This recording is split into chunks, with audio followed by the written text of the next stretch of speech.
Good morning, dear learning community. Hope you all are doing good. Today, we will look at cost volume profit analysis. It is also known as break even point analysis.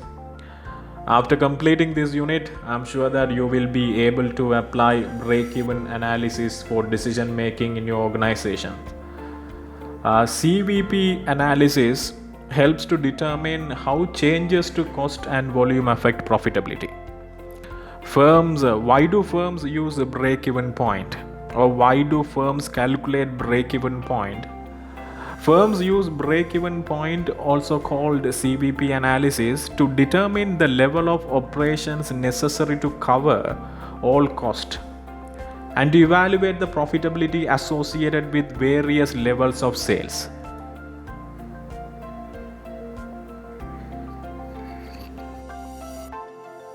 Okay, we will first look at the classification of cost for decision making. In particular, we will look at fixed and variable, direct and indirect. Total cost is made up of fixed and variable cost. Fixed costs are costs that the firm must pay in a given period, regardless of sales volume achieved during that period. These costs are typically contractual. Example, rent. Because fixed costs do not vary with sales. Whether you are producing 100 units, 1000 units, 2000 units, it will remain constant. It won't change. Even if you are producing no units, or even if your production is equal to zero, there will be a fixed cost. We typically measure them relative to time. For example, we would typically measure rent as the amount due per month. But variable costs vary directly with sales volume. Meaning, if you increase the number of units you produce, variable cost will increase. If you decrease the number of units you produce, variable cost will decrease. So it will vary in accordance with the number of units you produce. Example, if it is a table manufacturing organization, the material cost, wood, it will vary with the level of activity. There is an alternative classification. All costs may be classified as either fixed or variable. However, they may also be designated as direct or indirect.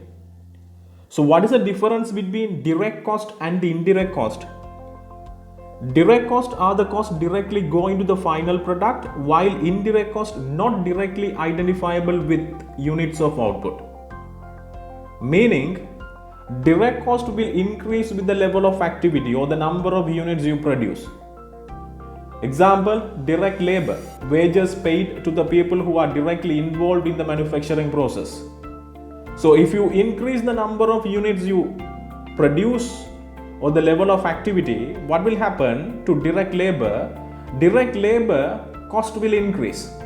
Similarly, direct expenses refers to the expenses paid according to each unit of production. Example, royalty. If you increase the number of units or if you increase the production, what will happen to direct expense? Direct expense will increase in accordance with the number of unit. Indirect cost, it is also referred to as overhead cost. Example, indirect expenses related to property, plant, equipment, rates and rental, depreciation and insurance. It will not vary with the level of activity. Okay, we will now look at cost behavior in detail. We put number of units 0 to 10. Fixed cost is equal to 10,000. We assume the total fixed cost is equal to 10,000. We all know that fixed cost will not vary with the level of activity, so it will be constant. Total variable cost, how do we calculate total variable cost? Total variable cost is equal unit variable cost or variable cost per unit into number of units. So we assume variable cost per unit is equal to 2000 into number of units we produce. So when the production is equal to 0 or when we are producing nothing, total variable cost is equal to 0. When we are producing 10 units or when production is equal to 10, the total variable cost is equal to 20,000.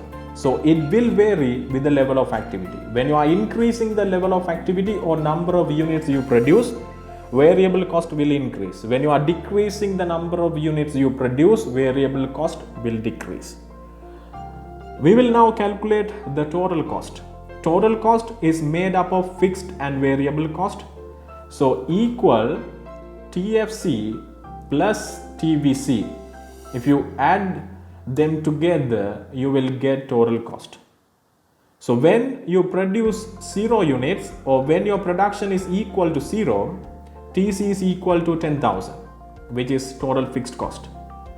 When you are producing 10 units, or when your production is equal to 10 units, your total cost is equal to 30,000. We will now calculate the average fixed cost. Average fixed cost equal total fixed cost divided by number of units we produce. So total fixed cost is equal to 10,000 and divide by the number of units we produce. So this is how we calculate the average fixed cost. And if you look at these two curves, TFC and AFC, total fixed cost curve and the average fixed cost curve, the total fixed cost curve is a straight line parallel to x-axis as it remains constant at all levels of output. But the average fixed cost AFC, it looks like it is like downward sloping. Why? Because the same amount of fixed cost is divided by increasing output. So that's why it is downward sloping. I hope you have gained a complete understanding about cost behavior. CVP analysis is based on the relationship between sales revenue, cost and profit in the short run, in which the output of a firm is restricted to that available from the current operating capacity. Okay, you may ask, what is the usage of this analysis? This will be useful in making decisions regarding special orders, cessation of activities, the effect of limiting factor and make or buy decision. We have come to the important area, which is break-even chart, graphical form of break-even point analysis. Let me first explain the term break-even point. Break-even point is the point at which company's total revenue is equal to company's total cost. So at this point, company is not losing money or company is not making money. We are neither making profit nor loss. So the point where the total revenue curve intersect total cost curve. So at this point, company's profit is equal to 0. Why? Total revenue is equal to total cost. Okay, we'll see how to do this break-even point calculation. Break-even point in units is equal fixed cost over contribution per unit. What is contribution per unit? Contribution is equal sales minus variable cost. It can be calculated at unit or aggregate level. Unit contribution is equal selling price per unit minus variable cost per unit. Total contribution is equal total sales minus total variable cost. So the formula for break-even point in units, fixed cost divided by contribution per unit. If it is in value, what you have to do, you'll have to multiply by the selling price per unit. And the next one, units required for desired profit. There is a small change in the formula, fixed cost plus desired profit divided by contribution per unit. Desired profit will be given. So what you have to do, you need to add desired profit with fixed cost and divide it by the contribution per unit. Next one, margin of safety. Margin of safety, the amount of sales exceeds break-even point or the amount of sales that a company can afford to lose before it stops being profitable. In essence, the difference between sales and the break-even point. The higher the margin of safety, it is better for the company because there is a greater gap between the profitability and loss. So we need to calculate how much sales we have made over break-even point. And the last one, CS ratio. Contribution per unit divided by selling price per unit. A break-even point is sensitive to a number of variables. We'll see how increases or decreases in these variables affect the break-even point.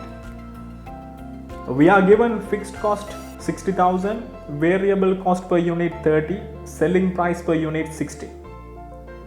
You know how to calculate the unit contribution. Unit contribution is equal selling price per unit minus variable cost per unit. Selling price per unit 60, variable cost per unit is equal to 30, therefore the unit contribution is equal 30. Break-even point is equal fixed cost divided by contribution per unit, therefore 60,000 over 30 is equal 2,000 units. Okay, now we are going to see how the changes in the variables affect break-even point. Will increase fixed cost from 60,000 to 70,000. Break-even point increase to 2,333. Will decrease variable cost from 30 to 20. Break-even point decrease to 1,500. So when you increase fixed cost, break-even point increases. When you decrease variable cost per unit, break-even point decrease. When you increase selling price per unit from 60 to 70, break-even point decrease to 1,500. So the break-even point is sensitive to a number of variables. Okay, we will see how to do this calculation now. A simple example is given. Selling price per unit rupees 45, variable cost per unit rupees 30, total fixed cost rupees 27,000, total sales value 90,000. We are required to calculate break-even point in units and value. How many units must be sold if the desired profit is rupees 21,000 and margin of safety value. We will do the calculation. The first one, break-even point in units. We know the formula, fixed cost over contribution per unit. Fixed cost is equal to 27,000. Contribution per unit can be calculated very easily, 45 minus 30, which is 15. Therefore, break-even point in units 27,000 over 15, which is equal to 1,800 units. If it is in value, if you want to calculate break-even point in value, break-even point in units into selling price, 1,800 into 45 is equal to 81,000 rupees. Second one, how many units must be sold if the desired profit is equal to 21,000? So there is a small change in the formula. Fixed cost plus desired profit divided by contribution per unit. 27,000 plus 21,000 over 15, which is 3,200 units. So when the level of activity is equal to 3,200 units, the company's profitability is equal to 21,000. And the last one, margin of safety. The amount of sales that exceeds the break-even point. So we need to calculate how much sales we have made over break-even point. Margin of safety is equal sales minus break-even point. Sales value is given 90,000 and the break-even point we calculated 81,000. Therefore, the difference between sales and the break-even point is equal 9,000, which is margin of safety.